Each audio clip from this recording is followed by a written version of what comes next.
절세는 전혀 도움이 되지 않는다. 나는 일본 사업가 중에서 세금을 가장 많이 냈지만 그렇다고 아무런 문제도 없는 것은 아니다. 예를 들어 내가 일본에서 가장 높은 산에 올라가 있다고 한다면 산 위에서는 아래를 내려다 보아도 아무것도 보이지 않지만 다른 사람들은 산 정상에 서 있는 내 모습이 잘 보일 것이다. 그러므로 돈 때문에 강도짓을 하려는 사람들 중에는 어수룩하게 은행을 터는 것보다 잘 보이는 곳에 서 있는 내 돈을 가져가는 것이 더 쉬울 것이라고 생각하는 사람들도 분명히 있을 것이다. 그래서 많은 사람들은 나에게 경호원을 데리고 다니라고 한다. 마음은 고맙지만 나는 내 자유를 구속당하는 것 같아서 늘 정중히 거절한다. 하지만 이런 걱정도 하늘의 계시라고 본다면 계속 거절만 할 수도 없어서 근사한 아이디어 두 가지를 생각해냈다. 평소에는 절대로 돈을 갖고 다니지 않으며 가족이나 주위 사람들에게는 만일 나에게서 연락이 끊기면 즉시 경찰에 신고하라고 알린 것이다. 아무리 배고픈 늑대도 돌부처를 먹을 수는 없다. 하물며 돈 한 푼 없는 사람을 습격했다가 경찰에 쫓기는 신세가 되려고 굳이 그런 일을 하려는 사람이 있을까? 그렇게 이 두 가지 아이디어를 실천하자 거짓말처럼 고민거리가 사라졌다. 그 밖에도 지금까지는 생각조차 못했던 여러 가지 문제가 생겼는데 이것도 내가 해결해야 한다. 사실 책을 써달라는 요청이 들어오리라고는 꿈에도 생각지 못했는데 지금 이렇게 책을 쓰고 있다. 어떤 일이든 자연의 섭리에 따라 발생하는 만큼 이런 일도 에너지로 바꾸어 효율적으로 사용해야 한다. 사람은 지위가 올라갈수록 다양한 문제들이 생기며 이런 문제를 해결하지 않으면 더 이상 위로 올라가지 못한다. 참고로 여러분은 지금 일본에서 세금을 가장 많이 내는 사람이 누구인지 아는가? 바로 나다. 가령 월급을 300만 원 받는 사람이 있다면 실수로 10만 원을 잃어버려도 조금 아까울 뿐이지 별 문제가 되지는 않는다. 그런데 돈에 대한 감각이란 아주 무서운 것이어서 나처럼 300억 정도씩 들어오면 실제로 그 돈을 두 눈으로 본 것도 아니기 때문에 10억 정도는 어디로 갔는지 잘 모르는 경우도 많고 또 매일 몇십억 단위씩 이야기를 하다 보면 10억이 마치 10만 원처럼 느껴지기도 한다. 그리고 일반인들은 실수로 10만 원을 잃어버린다거나 세금을 누락시켜도 미안하다는 사과 한마디만 하면 되지만 내가 똑같은 실수를 하면 신문에 보도될 뿐만 아니라 탈세 혐의로 감옥에 가야 한다. 그래서 나는 경리에게 아주 쉽게 일을 처리하라고 지시한다. 어차피 죽으면 이승에 남겨두고 가야 할 재산인데 탈세까지 하면서 돈을 벌겠다는 생각은 추호도 없다. 그러면 남들은 그런데 왜 그렇게 열심히 일하세요? 라고 물어본다. 나는 단지 남과 함께 일하는 것을 좋아할 뿐이다. 가끔 나는 세무서 직원들에게 이렇게 말한다. 모를 거 있으면 물어보세요. 탈세할 생각은 전혀 없으니까요. 하지만 나를 의심해도 좋습니다. 만일 의심스러운 점이 있다면 격리 담당자도 더 꼼꼼하게 일을 처리하겠죠. 사이토 씨는 믿을만 하니까 괜찮아 라고 생각하면 자칫 실수를 할 수도 있어요. 세무서 사람들은 직업의 특성상 남을 의심하는 것이 일이지만 그들이 나를 의심하는 것은 오히려 나를 도와주는 일이라고 생각한다. 정말로 고마운 일이 아닐 수 없다. 매달 다 쓰지 못할 만큼 많은 돈이 들어오는데 탈세를 할 생각이 들겠나? 더구나 탈세를 하면 감옥에 가야 하는데 그런 일은 시간 낭비일 뿐이다. 세무서 사람들은 내가 10억을 속이면 10억을 더 벌 것이라고 생각하지만 매달 새로 5, 60억 원씩 새로운 수입이 들어오는데 겨우 10억을 더 벌려고 감옥에 갈 일을 하겠는가? 또 10억을 속여보겠다고 잔머리를 굴릴 능력과 시간이 있다면 차라리 일을 해서 100억을 버는 쪽이 훨씬 더 빠르고 쉽다. 세무서 사람들은 탈세를 찾아내는 것이 일이지만 나는 탈세를 하려면 일부러 일하는 시간을 쪼개야 한다. 일하는 자체가 정말 즐거운 내가 어떻게 일하는 시간을 그런 일에 쪼갤 수 있겠는가? 솔직히 세금을 내기 싫은 것은 인지상정인 만큼 나도 열심히 일해서 번 돈으로 세금을 내는 대신 그 돈으로 사원과 고객을 즐겁게 해주는 편이 훨씬 좋다고 생각한다. 하지만 법이 있고 싫어도 세금을 내야 한다면 차라리 게임이라고 즐기면 된다.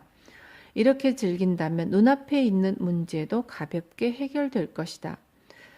나는 올해도 세금을 가장 많이 내자라고 외치며 사원들과 함께 국가를 상대로 재미있는 게임을 하고 있는데 이 게임은 흔히 볼 수 있는 게임기로는 맛볼 수 없을 정도로 재미있다.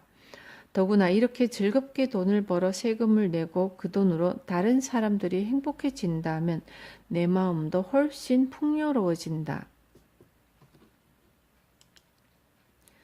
연어라는 사실을 즐겨라. 어쨌든 여러 가지 문제가 생기지만 해결해야만 한다.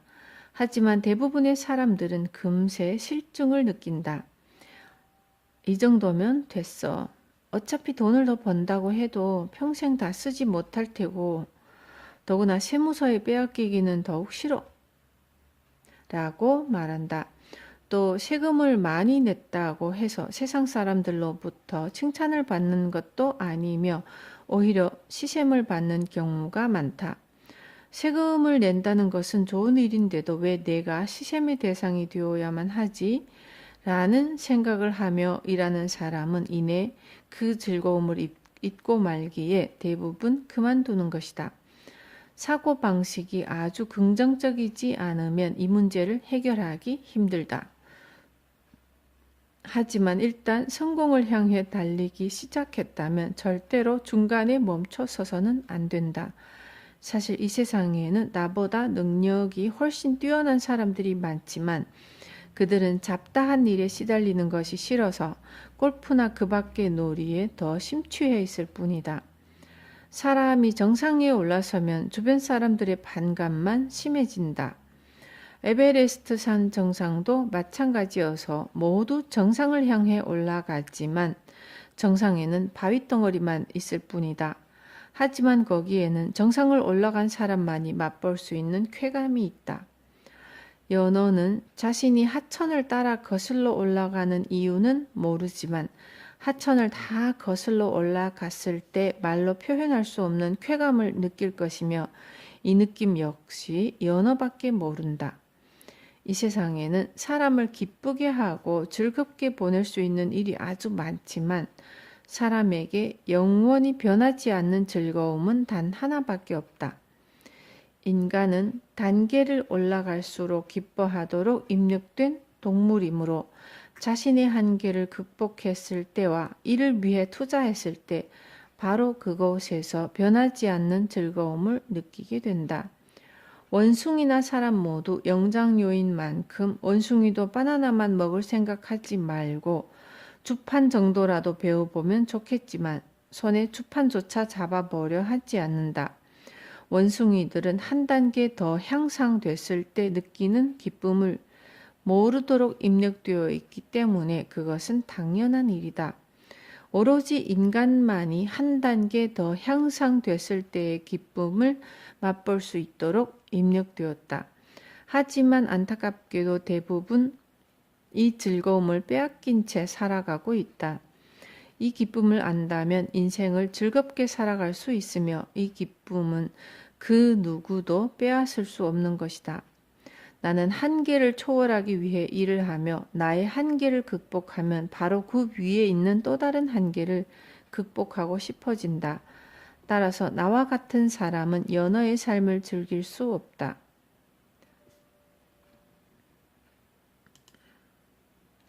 노래를 못하면 가수가 될 수 없다. 우주에는 우주만의 법칙이 있다. 수많은 사람들은 정치, 경제, 전쟁 등이 인간을 좌지우지한다고 생각하지만 사실은 우주가 관장하는 것이다. 연어가 사력을 다해 헤엄치는 것은 단지 그렇게 하도록 머릿속에 입력되었기 때문이다. 인간도 마찬가지다. 우주의 법칙에 따라 움직이고 있을 뿐이다. 지금은 지구의 에너지가 미국을 향하고 있으며 그로 말미암아 그곳은 최근 수년 동안 계속 승승장구하고 있다. 과거에는 아시아가 번영했지만 이제 그런 시대는 끝났다. 그런데 이런 사실을 간과한 채 아시아에 계속 투자를 하다가는 막대한 손실을 볼 것이다. 그러나 아시아 전체가 침체된 것은 아니다. 물론 대부분의 아시아 국가에서 그 번영의 시대는 끝이 났지만 말레이시아 같은 일부 국가는 여전히 번영을 구가하고 있다.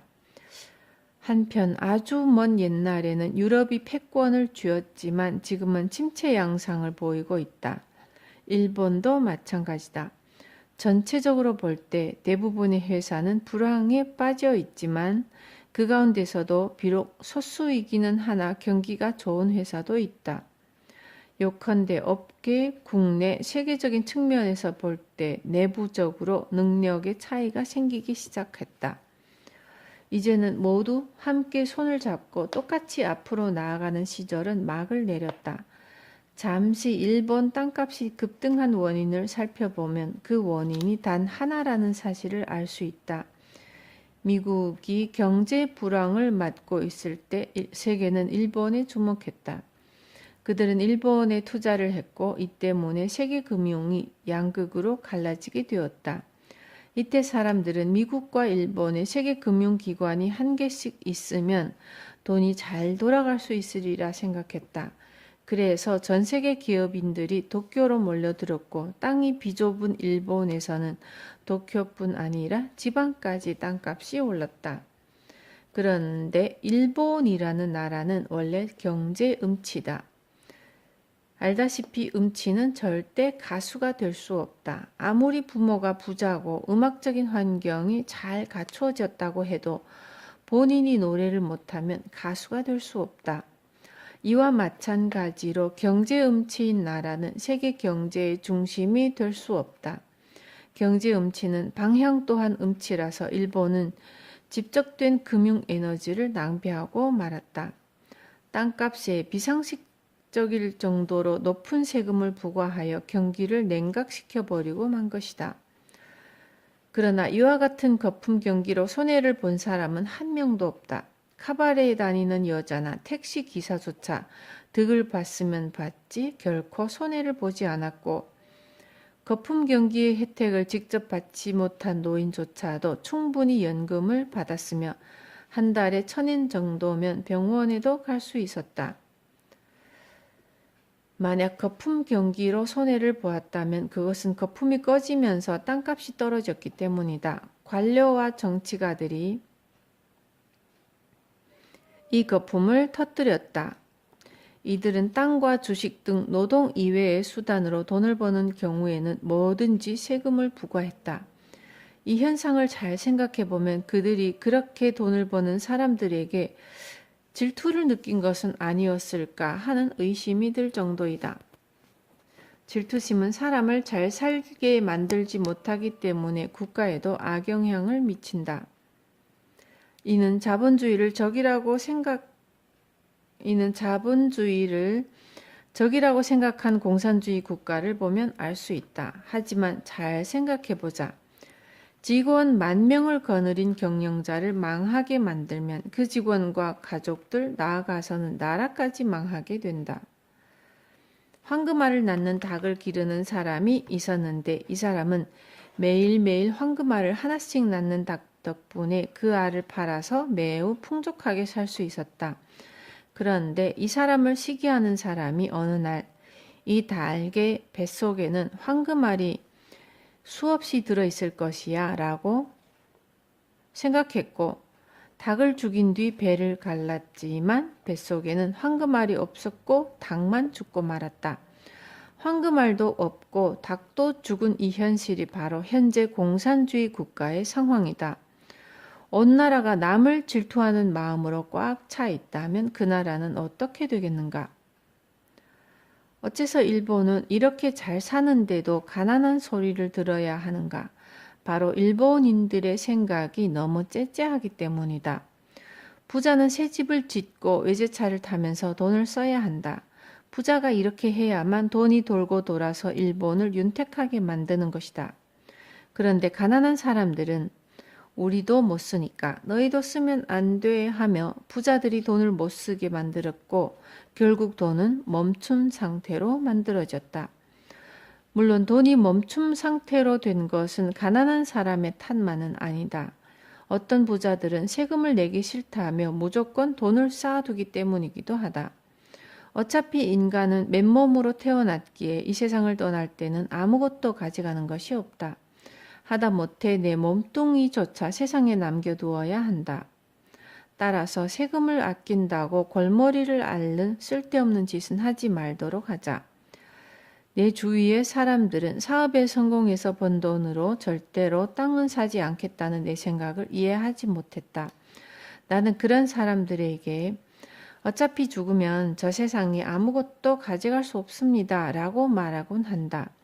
이처럼 나는 땅과 부동산에 집착하는 사람들의 심리를 이해하기 힘들다.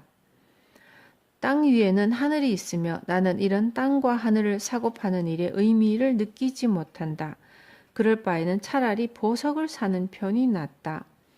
보석의 장점은 보석 주인이 죽어도 남에게 주면 이를 받은 사람이 매우 기뻐한다는 점이다. 10년 전에 구입한 양복을 물려받고 기뻐하는 사람은 아무도 없을 것이다. 하지만 다이아몬드는 10년 전에 구입한 것이라 해도 그대로 1캐럿 상태를 유지하며 그 가치도 변함이 없으므로 이를 선물 받은 사람은 얼마나 기뻐하겠는가.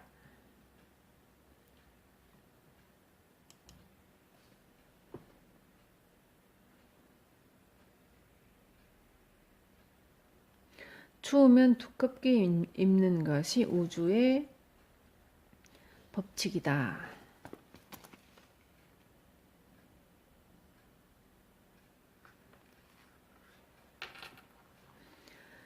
주로 학창 시절에 공부를 잘했던 사람들이 관료가 된다. 물론 이 중에는 우수한 사람도 많지만 대부분 경제에 대해서는 문외한이다.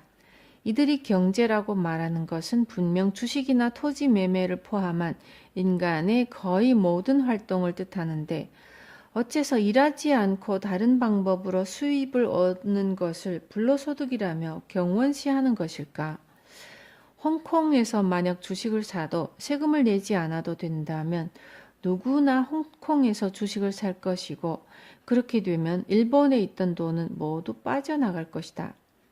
즉 일본에 있던 돈이 해외로 빠져나간다는 말은 일본에 있던 외국 기업들도 모두 빠져나간다는 말이 되고 그런 상황이 되면 일본에서는 빠져나간 외국 기업들의 자리를 채우지 못해서 헐값에 도쿄 사무실을 내놓을 수밖에 없다.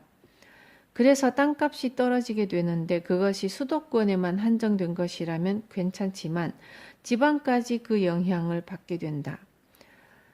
경제를 잘 모르는 관료들이 이런 상황을 만들었다. 그렇다고 내가 거품 경기를 주장한다고 오해하지는 마시라. 나는 단지 거품을 천천히 증식시키는 것이 옳았을 것이라고 생각할 뿐이다.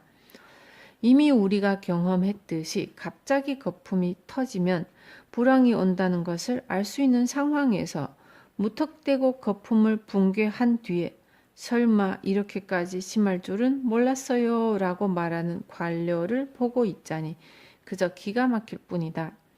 나는 관료들이 경제 음치라는 사실을 이미 알고 있었기 때문에 땅을 사려고 하는 사람들을 말릴 수 있었다. 그런데 얼마 지나지 않아 나의 말은 사실로 증명됐다.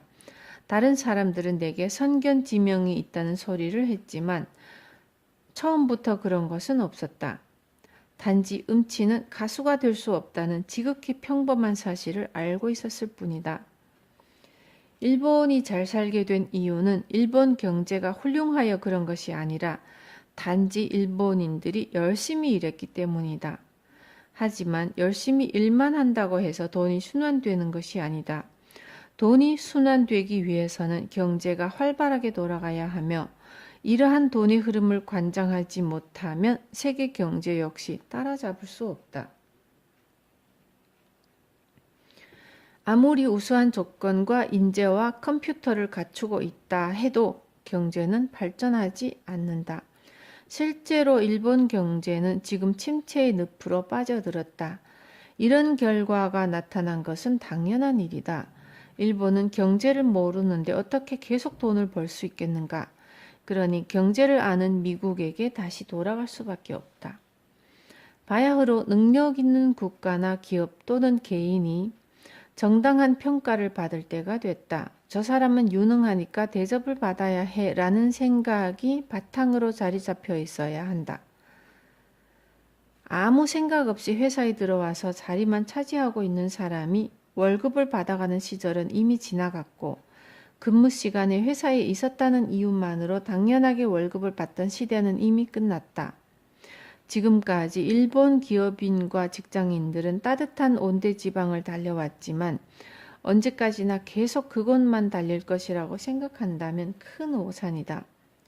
지금 기차는 한대 지방을 달려가고 있는데 이럴 때 객기 부린답시고 얇은 여름옷을 입는다면 감기에 걸릴 뿐 아무것도 얻을 수 없다.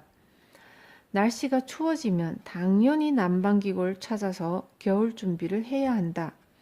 그런데 지금 일본은 날씨가 추워질 수 있다는 사실을 모르고 있다가 갑자기 날씨가 추워지자 그제서야 정신없이 난방기구나 겨울옷을 찾는 꼴이다.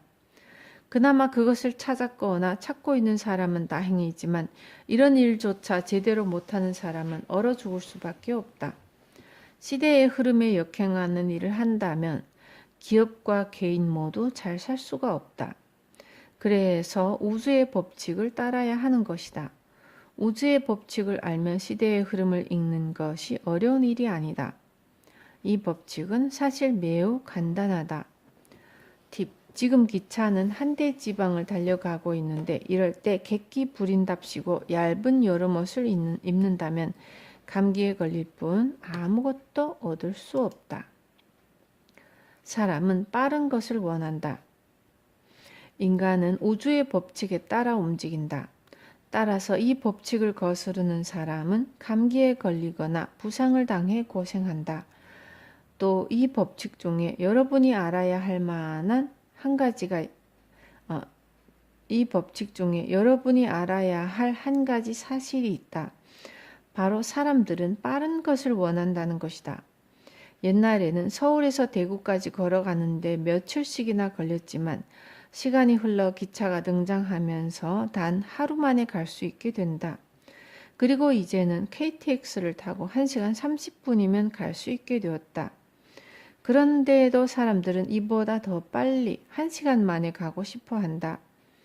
그렇게 빨리 가지 않아도 상관없잖아 라고 말하는 사람은 시대의 흐름을 역행하는 사람이고 KTX로 1시간에 갈 수 있을 정도로 빨라지면 너무 시끄러울지도 몰라 라고 말하는 사람은 부정적인 측면만 보고 말하는 사람이다.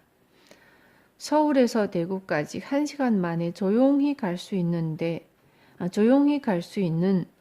개발 방식을 선택하면 된다 라는 생각이 시대의 흐름에 부합하는 사고방식이다. 이렇게 생각하는 사람은 시대가 흘러가는 방향을 알고 있으므로 뒤처질 염려가 없다. 그렇게 빨리 갈 필요가 없잖아 라고 말하는 사람도 뉴욕에 갈 때 옛날처럼 배를 타고 가지는 않을 것이 아닌가. 또 이런 사람이 급한 볼일이 있어서 서울에서 부산까지 가야 하는데 일부러 완행열차를 타거나 자가용을 운전하여 먼 길을 돌아가지는 않을 것이다. 자신은 하지 않을 행위를 남에게 요구하는 것은 모순이다. 자신의 말이 모순이라는 사실을 알면서도 말하는 사람은 이기적일 뿐이다. 이런 사람의 일상생활을 들여다보면 항상 모순 덩어리에다가 잘못된 일투성이다. 신은 이를 보고 분명히 잘못되었다고 말하고 있는데도 이들의 귀에는 그 말이 들리지 않는다. 따라서 이유도 모르고 고통에 시달린다. 북풍은 아무리 높고 튼튼한 담을 쳐서 막으려고 해도 전혀 개의치 않고 북쪽에서 불어온다. 결국 애쓴 자신만 힘들어질 뿐이다. 이처럼 인간은 우주 법칙에 반하는 행동을 할 수 없다. 그냥 바람을 따라 흘러가라. 성공이라는 바람이 부는 대로 그냥 몸을 맡기면 누구나 성공인이 될 수 있다.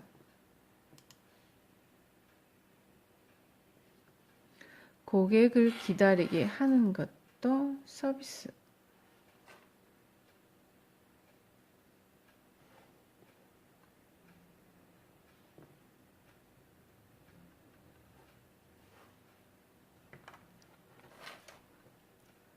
사람들은 대부분 물건을 사러 온 고객을 기다리게 하면 안 된다고 생각하겠지만 어떻게 보면 손님을 기다리게 하는 것도 일종의 서비스라고 볼 수 있다.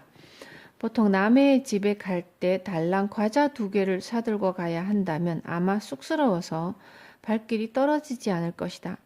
상대방 입장에서도 과자 2개를 가져간다고 해서 기뻐할 사람은 아무도 없겠지만 만약 이 과자를 사는데 2년이나 기다려야 한다면 과연 어떤 반응을 보일까? 아마 매우 기뻐하며 고맙게 먹을 것이다. 나는 찐빵을 싫어하지만 2년씩이나 기다려야만 먹을 수 있는 찐빵이 있다면 꼭 한번 먹어보고 싶다는 생각이 든다. 정말로 이런 찐빵을 먹게 된다면 이것이 2년이나 기다린 찐빵이란 말이지 라는 생각에 마음까지 부자가 된 듯한 느낌이 들 것이다. 지금 우리 회사 상품이 모두 매진되어 손님들이 물건을 사기 위해 기다리고 있다. 물론 고의로 기다리게 만들었다가 물건을 팔려는 속셈은 아니지만 손님이 5만 원을 지불하고 10만 원의 가치가 있는 상품을 가져가도록 하기 위하여 수없이 고민하기 때문에 시간이 오래 걸린다.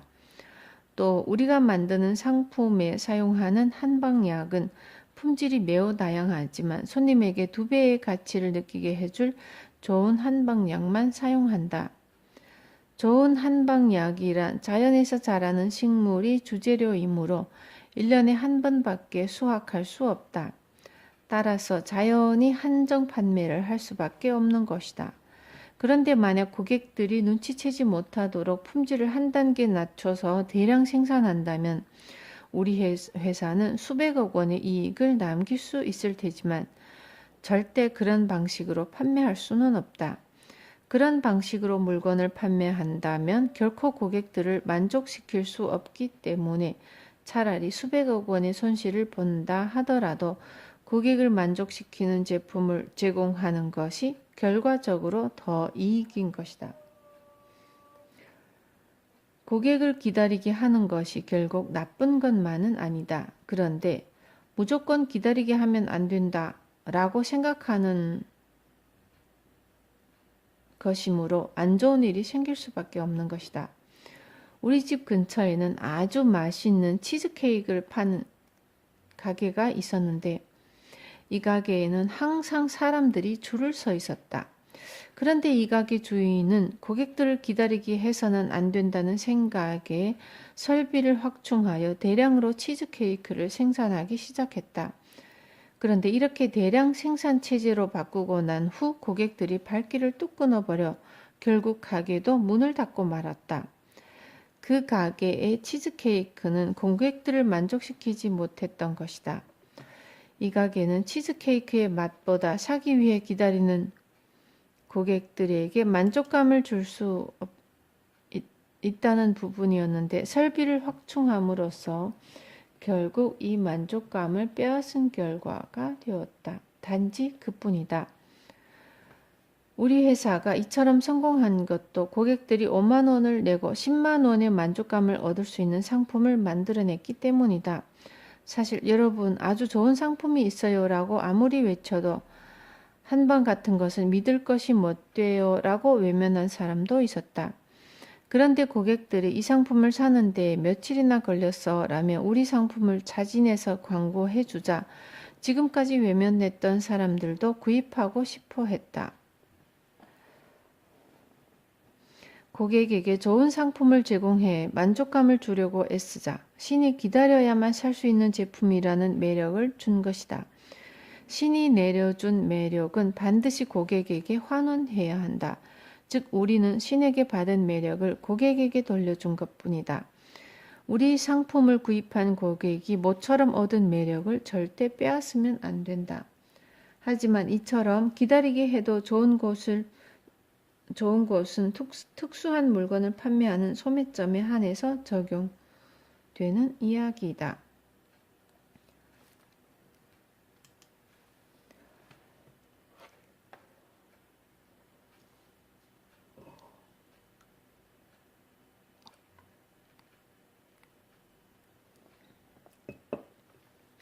이익을 못 내는 회사에는 세 가지 낭비 요소가 있다. 회사를 망하게 하는 세 가지 낭비 요소로는 창고에 쌓여 있는 재고 더미, 놀고 있는 사원, 넓은 장소를 들 수 있다. 특별히 잊지 말아야 할 것은 고객들은 결코 한가한 곳에서는 물건을 사고 싶어 하지 않는다는 점이다. 끊임없이 바쁘게 움직여야 하고 줄을 서야만 물건을 살 수 있는 곳에서 쇼핑하기를 원한다. 그런데 이를 모르고 창고에 재고를 잔뜩 쌓아 놓으면 그곳에서 한가한 파동이 솔솔 피어오른다. 그리고 10명만 있으면 충분한 장소에 조금 이익이 남는다고 하여 한 명을 더 고용하게 되면 이 한 명이 한가한 파동을 만들어낸다. 10명이 할 일을 11명이 하면 능률이 오를 것이라고 생각하는데 오히려 그 반대다. 일을 나누다 보니 각자 하는 일의 양이 적어지고 그러다 보면 한가한 사람이 생겨나 다른 사람에게 말을 걸거나 어떤 행동을 취함으로써 옆 사람의 작업 능력까지 떨어뜨린다. 제품이야 아무런 행동을 취하지 않고 혼자서 한가했지만 사람은 자칫 10명의 작업 능력을 다 떨어뜨릴 수도 있다. 차라리 10명이 할 일을 9명이 하는 편이 능률을 올리는 데 도움이 될 수 있다. 적정한 장소 선택도 중요하다. 지방 점포에 가보면 도쿄보다 땅값이 싸기 때문인지는 몰라도 내부가 너무 넓어서 손님이 있더라도 한산해 보이는 경우가 종종 있다. 이런 경우에도 한가한 파동이 나온다. 예를 들어 카운터에 10명밖에 못 앉아 항상 줄을 서서 기다려야 하는 라면 가게가 있다고 하자. 이런 라면 가게라면 분명히 라면 맛이 좋을지도 모르지만 손님이 많이 몰리는 가장 큰 이유는 모두 기다리기 때문이다. 만약 손님들을 기다리게 하는 것이 미안하다며 가게를 넓혀서 기다리던 사람들을 모두 앉아서 먹게 만들었다면 어떻게 될까? 가게 입장에서 봤을 때 손님 수는 같을지 모르지만 손님 입장에서는 더는 줄을 서지 않아도 먹을 수 있는 가게이기에 매력은 없어지고 잘못하면 한산하다는 느낌까지 받게 된다. 그 때문에 처음에는 한두 명씩 손님이 줄어들다가 결국 이 라면 가게를 주변의 다른 가게와 동급으로 취급하며 거의 찾지 않게 될 것이다. 상인들이 장사에 소질이 없다고 하는 것은 자신이 일하는 공간을 일하기 편하게만 만들기 때문이다. 한가하게 만드니까 한가한 파동이 솔솔 피어나고 그로 인해 결국에는 장사에도 실패한다. 회사든 라면 가게든 사람에게 물건을 파는 곳은 늘 분주해 보여야 한다. 바쁘게 물건을 만들고 팔리면 또 만드는 방식이 중요한 것이지 일이 잘 된다고 단숨에 작업장을 늘려 대량으로 만들어 놓으면 안 되는 것이다. 10명 자리밖에 없으면 11명이 앉을 수 있게 고치고 그래도 줄을 선다면 12명이 앉게 고친다. 그렇게 한 사람 한 사람씩 늘리는 것이 현명한 방법이다. 많은 사람들이 이런 방식을 사용하면 실내 장식비가 많이 든다고 투덜대는데 바로 그 생각이 장사를 실패하게 만드는 것이다. 분명히 여러 번 고치면 비용도 무시할 수 없지만 아깝다는 생각에 한꺼번에 공간을 넓히면 남은 공간에서 한가한 파동이 생겨 손님들이 끊긴다. 손님이 끊겨서 사채업자에게 시달리는 것과 다소 실내 장식비가 들더라도 손님들이 끊임없이 찾아오는 것 가운데 과연 어느 쪽이 더 좋을까? 굳이 생각해 보지 않더라도 이미 처음부터 답은 나와 있지 않은가? 장사는 항상 바빠야 한다. 팁. 창고에 쌓여있는 재고더미, 놀고 있는 사원, 넓은 장소. 이것이 회사를 망하게 만드는 세 가지 낭비 요소이다. 물건을 파는 곳은 늘 분주해 보여야 한다. 지혜가 없어서 돈이 없는 것이다. 돈은 많지만 침체되는 일본의 경기, 그 이유는 무엇일까? 답은 국민들이 원하는 물건을 만들지 못하기 때문이다. 상품의 종류는 크게 세 가지로 나눌 수 있는데, 첫째는 원가를 미치고 팔아야 하는 떨이 상품, 둘째는 원가보다 조금 비싸게 파는 상품, 셋째는 제대로 이익을 붙여도 모두 사고 싶어 하는 상품이다.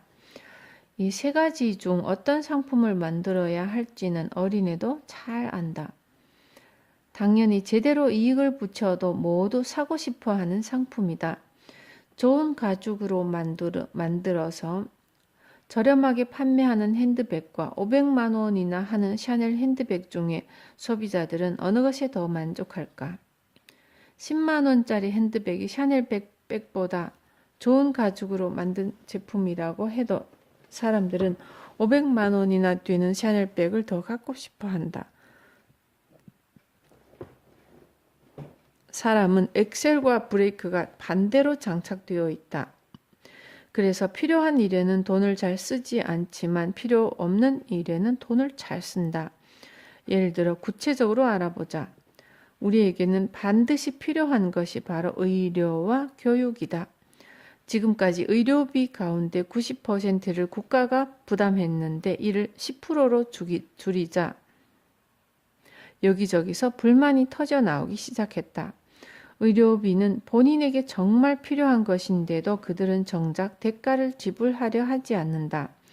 그렇기 때문에 일본이 아닌 해외에서 병원에 가려면 엄청난 의료비를 내야 하지만 일본에서는 30%만 본인이 내고 나머지는 국가에서 부담한다. 또 옛날에는 교육열이 요즘처럼 높지 않았어도 돈을 지불하고 교과서를 사야 했지만 현재는 무료로 제공받고 있다. 교육과 의료가 우리에게 가장 필요한 것인데도 일본 사람들은 교과서 값은 내지 않으면서 필요 없는 샤넬백이나 명품 옷에는 얼마든지 돈을 지불한다. 즉, 엑셀과 브레이크가 반대로 장착되어 있는 것이다.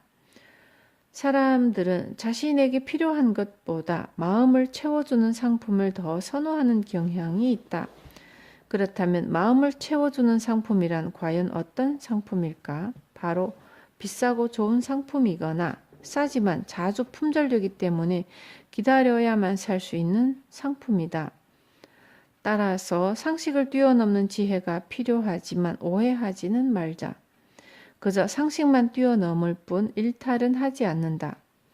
아무리 편리한 상품을 기획하였다고 해도 이를 사용할 사람들의 입장에서 생각해 보아야 한다. 얼마 전 지하철에서 새로 발명한 훈도시 제품을 본 적이 있다. 옛 일본 남자 속옷. 일반적인 훈도시 제품은 허리에 감아 사용해야 했지만 새로 개발한 이 훈도시는 전철을 타고 가면서 자리에 앉아서 졸 때 머리에 감도록 만든 상품이었다.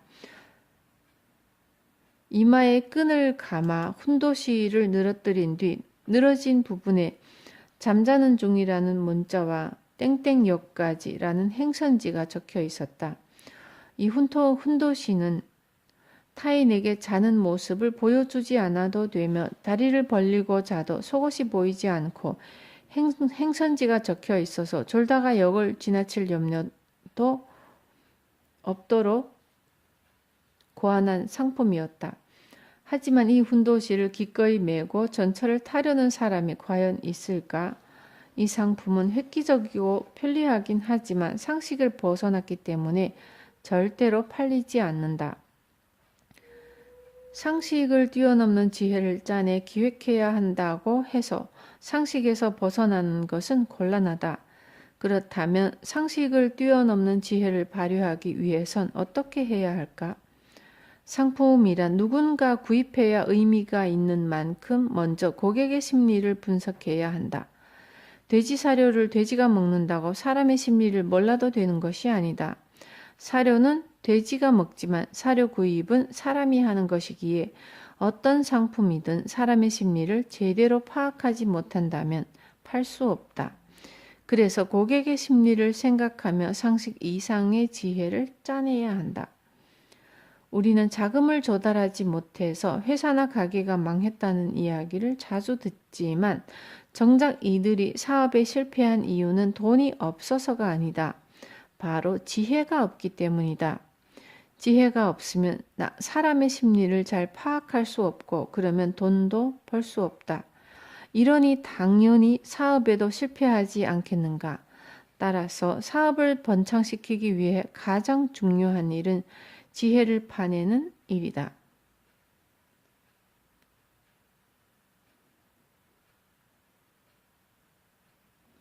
인간은 지혜로운 동물이기 때문에 분명 장사도 지혜롭게 할 수 있다.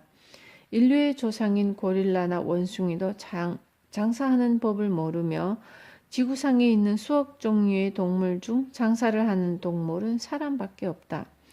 또 본래 인간은 지혜롭기 때문에 돈을 투자하기 전에는 반드시 지혜를 짜내야 한다. 이것은 째째하다는 말과 다른 의미다. 10억을 들여 100억을 버는 것보다 1000만 원밖에 없어도 지혜롭게 100억을 버는 경우가 더 낫지 않은가? 가령 실패를 해도 손해보는 액수 역시 후자처럼 지혜로운 사람이 적은 법이다. 꼭 100억이 아니라 300만 원을 3천만 원으로 늘려도 좋다. 이는 매우 간단한 일로서 지혜를 짜내기만 하면 된다. 일을 못하는 사람은 1000만 원을 10억으로 불릴 수 없다. 이미 10억을 투자했어도 본전조차 찾기 어려울 것이다. 덧셈을 못하는 사람이 곱셈과 나눗셈을 할 리가 없다. 곱셈과 나눗셈은 이 둘을 못하면 방정식을 풀 수 없다. 다시 말해서 덧셈을 못하는 사람은 곱셈과 나눗셈을 할 리가 없고 당연히 방정식도 풀 수 없는 것이다. 덧셈을 배워야 곱셈과 나눗셈을 하고 그래야만 방정식을 풀 수 있다는 사실을 알아야 한다. 그러기 위해 지혜를 짜내야 한다. 하지만 아무리 노력해도 지혜를 짜내지 못하는 사람이라면 땀이라도 짜내야 한다. 일반인들이 자주 하는 말 중 대기업이나 큰 업체는 망할 수 없다는 말이 과연 사실인지 궁금한 사람이 있을 것이다. 하지만 곰곰이 생각해보면 이 말에 모순이 있다는 사실을 알 수 있다. 일본에서 가장 큰 회사라고 하면 미쓰이나 미쓰비시를 들 수 있지만 미쓰비시 자동차가 도요타나 닛산, 혼다 등을 망하게 했다는 이야기는 들은 적이 없다. 마찬가지로 미쓰이도 주택을 건설하는 미쓰이홈이라는 자회사가 있는데 이 회사가 미사와 홈과 같은 다른 회사를 망하게 만들었다는 이야기도 들어본 적이 없다. 요컨대 대기업도 여러분이 지금부터 하고자 하는 매력적인 분야에서 최고라는 뜻은 아니다. 새 분야에서는 항상 새 기업이 최고가 된다. 그 이유는 매우 간단하다. 현재의 대기업은 과거의 소기업이었다. 어쨌든 그렇듯이 회사가 소규모일 때는 사원들의 열정과 모험심이 대단해서 당연히 무럭무럭 성장해 오늘날의 대기업이 될 수 있었다.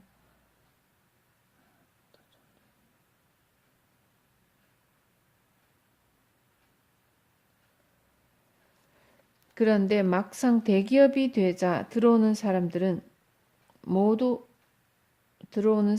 모험심보다는 안정을 추구하는 경향이 많다. 그래서 일정한 실적은 올리지만 모험심이 없는 만큼 새 분야로 진출하는 면에서는 의외로 취약하다. 그래서 중공업 분야에서 용광로를 건설하거나 100만 톤 규모의 조선소를 만들겠다는 생각이 없는 한 대기업을 두려워할 이유는 없다. 지혜를 짜내고 땀을 흘리며 즐겁게 주어진 문제를 풀어가기만 하면 된다. 그런데 이런 와중에도 땀조차 흘리지 않는 사람이 있다. 이런 사람은 꼭 회사에서 퇴출해야 한다. 지혜를 짜내고 땀을 짜내고 이도저도 못할 경우에는 회사에서 쫓아내라. 이것이 바로 삼출이다. 돼지 사료를 돼지가 먹는다고 사람의 심리를 몰라도 되는 것은 아니다. 사료는 돼지가 먹지만 사료 구입은 사람이 하는 것이기에 고객의 심리를 파악하고 상식 이상의 지혜를 짜내야 한다. 여자는 남자보다 강하다. 흔히 남자들은 여자는 남자보다 약하다고 생각하지만 이는 잘못된 부분이다. 실제로 강하면서도 뻔뻔한 혼을 가지고 있는 사람은 남자가 아니라 여자다. 여성들은 자신이 강하다는 사실을 모른 채 하거나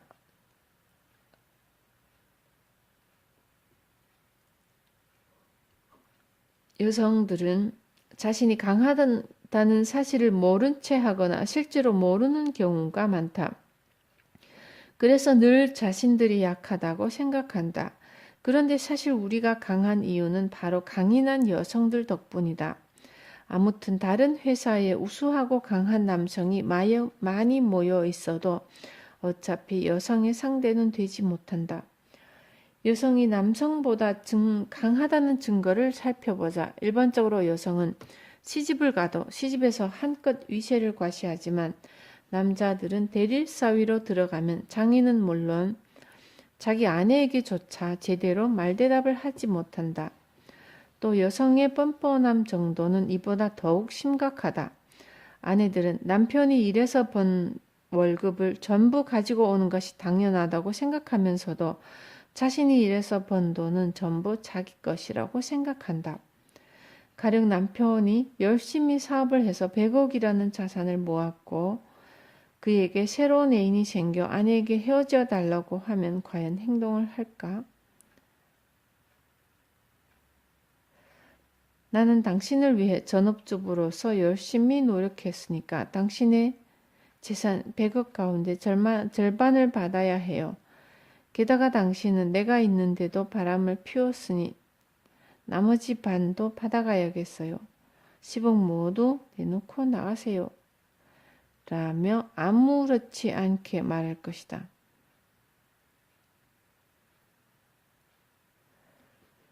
반대로 부인이 사업에 성공해 100억을 벌었고 그녀에게 애인이 생겼다고 가정하자. 이 경우에는 어떻게 될까?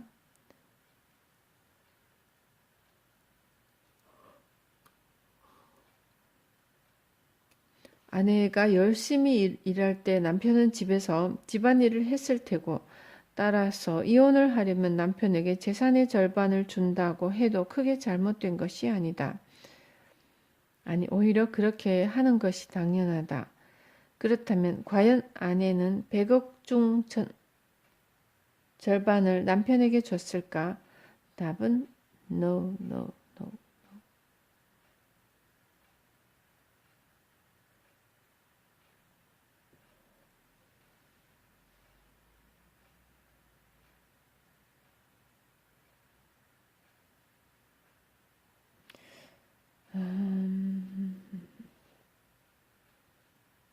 오히려 내가 마음이 착해서 위자료를 청구하지 않지 고맙게 생각하라고요 라고 말할 것이다. 남성들이여 이렇게 강한 여자 앞에서 강한 남자인 척 연극한 일은 이제 그만두게.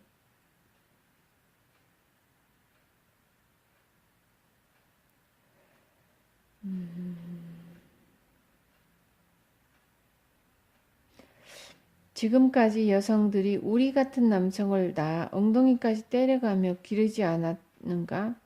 여성들이 너희는 그렇게도 강한데 어째서 우리는 실천 실력을 숨기지 않고 발휘한다면 모두 행복할 수 있다.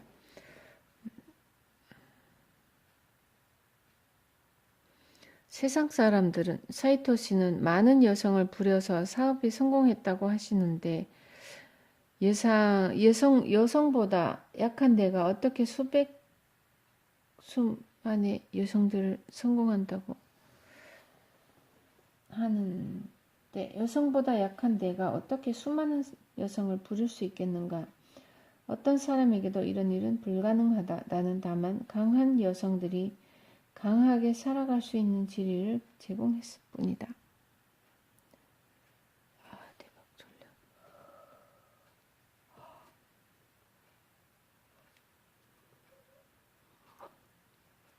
나는 여성들이 일하기 편한 직장을 만들기 위해 열심히 노력하며 도와주었을 뿐 실제로 보면 그들이 나를 부리고 있다는 사실을 알게 되었다.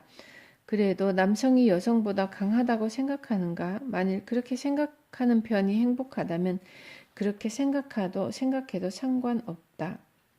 정말로 남자들이 지켜주어야 할 여성도 있을 테니까. 어디든 외모는 똑같다.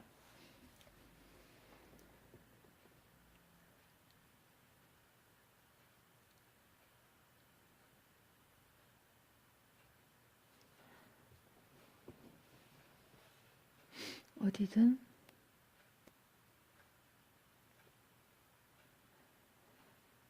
하지만 절대 잊지 마라. 진정으로 강한 것은 부드러움 속에 숨어 있고 부드러움은 흐르는 강물처럼 그 생명력을 길게 이어간다는 것을.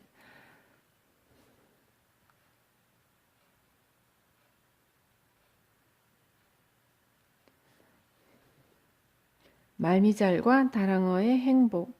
성적이 나쁜 사람은 공부를 하면 좋으련만 절대 공부를 하지 않는다.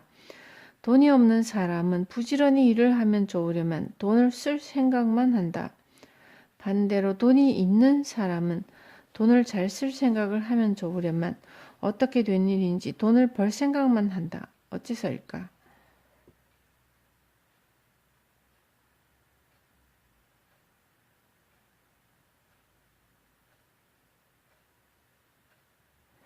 성적이 나쁘거나 돈이 없는 사람은 자신감이 없고 자신에게 결함이 있다고 생각하기 때문에 자신은 어떤 행동을 해도 안 된다고 생각한다. 입으로는 공부도 잘하고 부자가 되고 싶다고 말하면서 실제로는 일하는 만큼 간절하게 일하고 행동하지 않는다. 그래서 공부도 일도 못하면서 행동까지 실천하지 못한다. 말미잘은 말미잘로 태어났다. 다랑어는 다랑어로 태어난다. 연어는 연어로 태어난다. 다랑어는 시속 60km 이하로 헤엄치면 죽는다고 한다. 그런데 이런 다랑어에게 말미잘을 천천히 헤엄치려고 하면 그것은 다랑어를 2번 죽이는 일이다. 그렇다면 연어로 태어나서 행복해요? 하고 말미잘이 물어본다면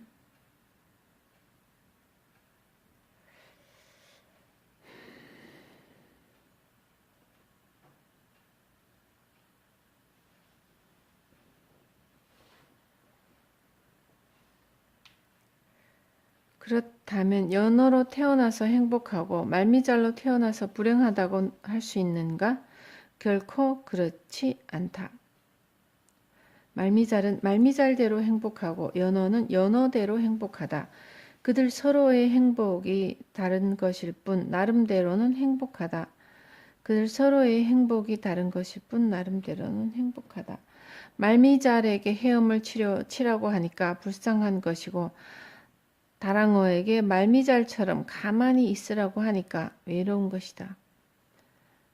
저기 말미잘은 가만히 있는 것이 다랑어는 열심히 헤엄치는 것이 행복한 일이다. 행복이란 바로 그런 것이다. 시는 이번에는 말미잘로 살면서 행복을 느끼고 다음에는 다랑어로 살면서 행복을 느껴라고 말한다.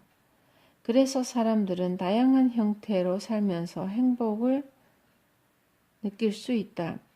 따라서 산에 놀러 가서 바다가 더 좋았다고 말하면 안 된다.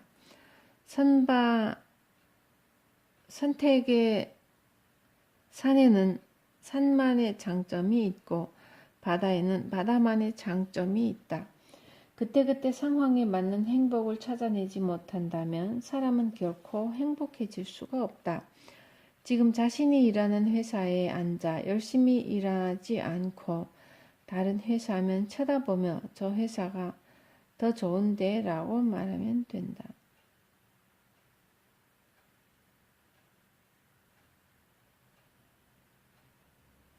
지금 일하는 회사에서 더 좋아질 수 있는 방법을 진지하게 생각한 뒤 그래도 장점을 찾아내지 못한다면 그때 그만두면 된다.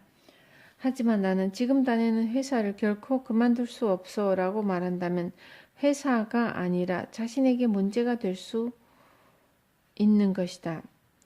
즉 자신이 바라보는 뜻이다. 그 회사 역시 여러분 같은 바보들이 있기에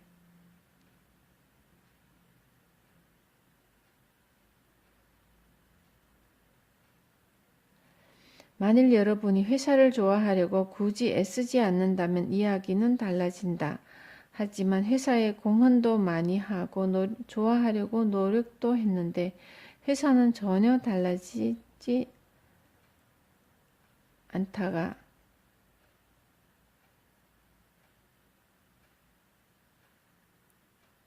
여러분은 그만둘 용기조차 없다면 이것만큼은 바보 같은 일을 하지 말자. 이렇게 회사가 싫은데도 계속 다니는 것만큼 괴로운 일은 없을 테지만 회사 입장에서 계속 봐야 배도 싫어하면서도 계속 다니는 사람인 만큼 골치 아픈 존재도 없을 것이다. 회사가 나쁘다는 사실을 알면서도 계속 다니는 사람은 바보이며 그 회사 역시 이 사람이 그 회사에 어울리기 때문에 퇴출하라고 하는 거 아닌가? 시는 GDP 법률 시는 잘못된 일을 하지 않는다. 또 세상은 도리에 따라 돌아간다. 만약 회사를 그만둔 뒤에 전에 다니던 회사가 더 좋았다. 그 회사에서 일했던 경험이 있었기에 지금의 내가 있는 것이다 라고 했다면 신께 감사하는 마음이 생길 것이다.